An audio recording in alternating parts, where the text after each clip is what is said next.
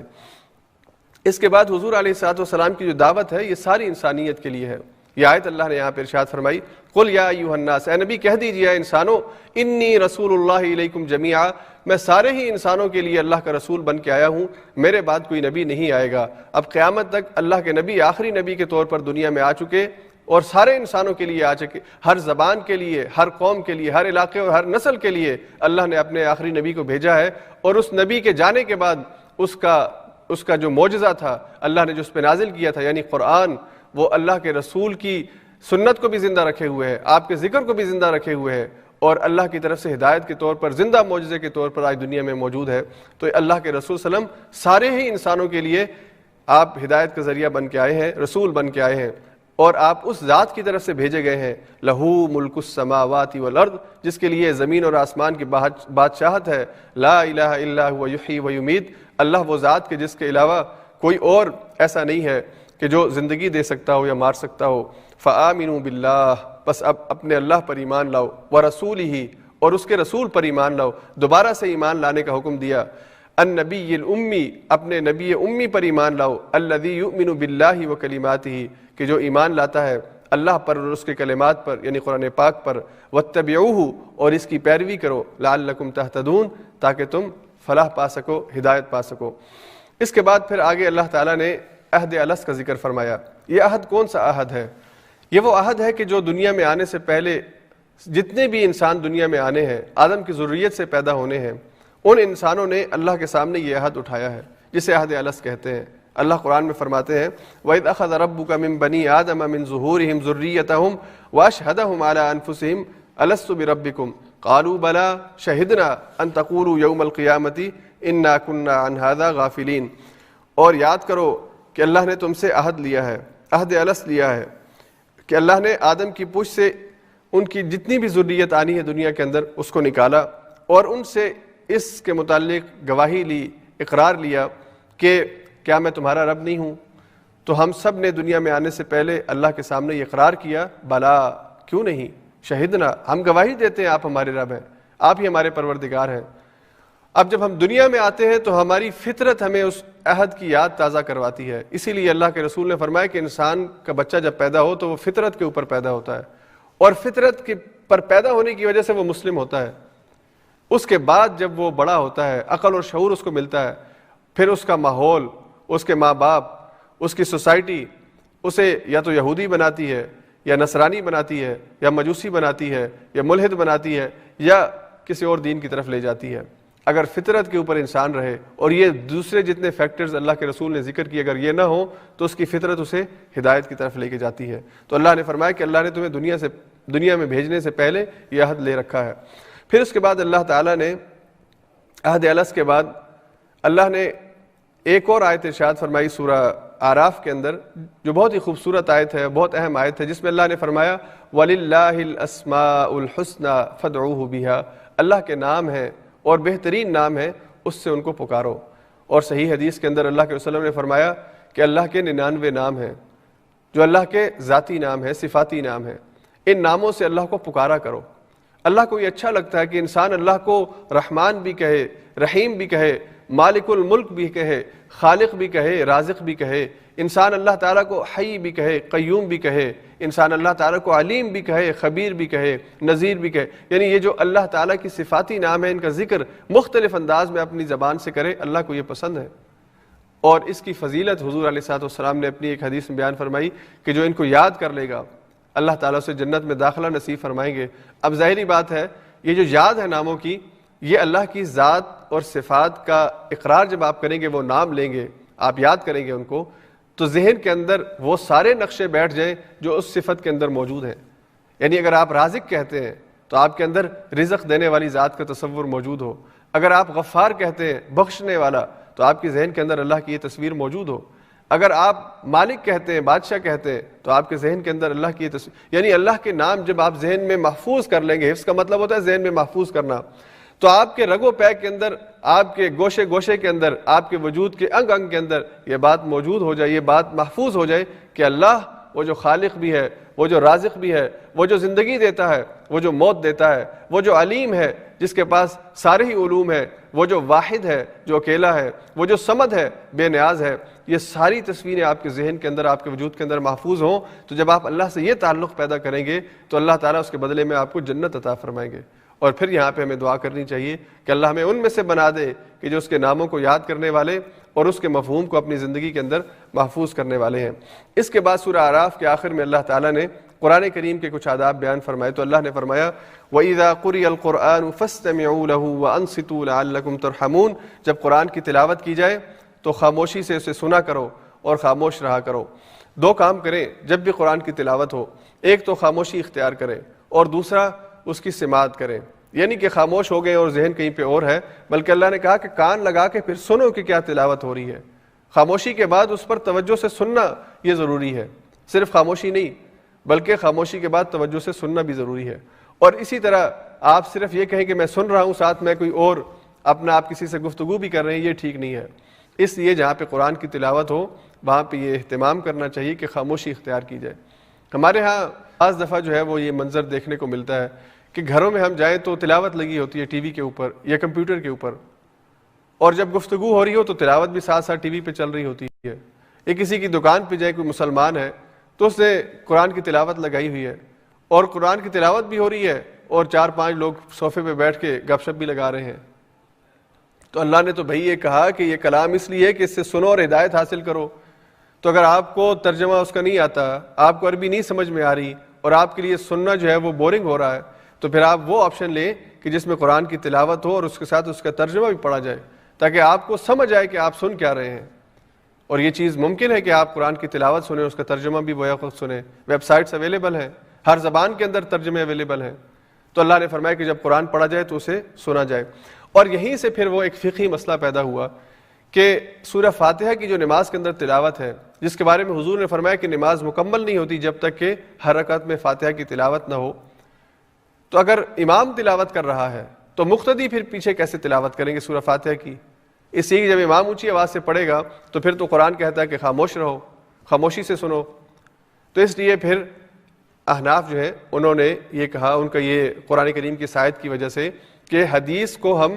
اس وقت عمل کریں گے جب قرآن کریم کی آیت کے مطابق قرآن کی تلاوت نہ کی جا رہی ہو۔ یعنی آپ اگر اکیلے نماز پڑھ رہے ہیں یا امام خاموش ہے تو پھر آپ اپنی تلاوت کریں۔ اگر امام اونچی آواز سے تلاوت کر رہا ہے پھر قرآن سننے کا حکم ہے، اس لیے قرآن کی اس آیت کے اوپر آپ حدیث کو نہیں رکھ سکتے کہ آپ امام کو سنیں بھی اور ساتھ ساتھ اپنی تلاوت بھی کریں۔ لیکن بہرحال دوسری طرف شوافی جو ہے انہوں نے کہا کہ کیونکہ فاتحہ پڑھنا لازمی ہے رکعت میں، تو امام تلاوت کرے تو امام کی تلاوت کے بعد پھر فاتحہ کی بھی تلاوت کی جائے۔ اس لیے جو شوافی امام ہیں ان کے ہاں تھوڑا سا اس چیز کا اہتمام ہوتا ہے کہ وہ فاتحہ کی تلاوت کرنے کے بعد تھوڑا سا وقفہ اختیار کرتے ہیں، خاموشی اختیار کرتے ہیں، تاکہ پیچھے مقتدی اپنی فاتحہ پڑھ لیں۔ تو بہرحال اللہ نے فرمایا کہ قرآن کا یہ حق ہے کہ جب وہ پڑھا جائے تو خاموشی سے سنو اور توجہ سے سنو۔ وَاذْكُرْ رَبَّكَ فِي نَفْسِكَ تَضَرُّعًا وَخِيفَةً وَدُونَ الْجَهْرِ مِنَ الْقَوْلِ بِالْغُدُوِّ وَالْآصَالِ، اور پھر اللہ نے فرمایا کہ اپنے رب کو یاد کرو اپنے دل کے اندر خشیت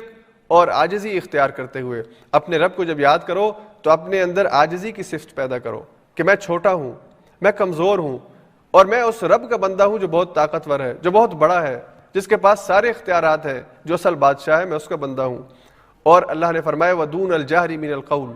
اور زیادہ اونچی آواز سے اللہ کو یاد کرنے کی ضرورت نہیں کہ انسان گلے پھاڑ پھاڑ کے اللہ کو بلائے, اللہ کو پکارے. اللہ تعالیٰ تو دل کے حال بھی جانتا ہے, اس لیے میانہ روی اختیار کی جائے. ایک مناسب انداز میں اللہ کے سامنے اگر اکیلے ہیں تو اپنے منہ کے اندر ہی آپ اپنی دعا کو دہرا دیں, یہ اتنی آواز ہو کہ خود آپ اپنی آواز سن سکیں. اور اگر آپ کسی گیدرنگ میں یعنی ایک مشترکہ دعا ہو رہی ہے تو اتنی آواز ہو کہ وہ ساری گیدرنگ وہ دعا سن سکے. تو اللہ نے فرمایا, اور یہ جو دعا ہے اللہ نے کہا کہ ایک وقت نہیں کرنا, یہ صبح و شام کرنی ہے. اللہ کو یاد صبح و شام کرنا ہے. اور ایک مومن کا شیوا یہی ہوتا ہے کہ وہ اللہ کو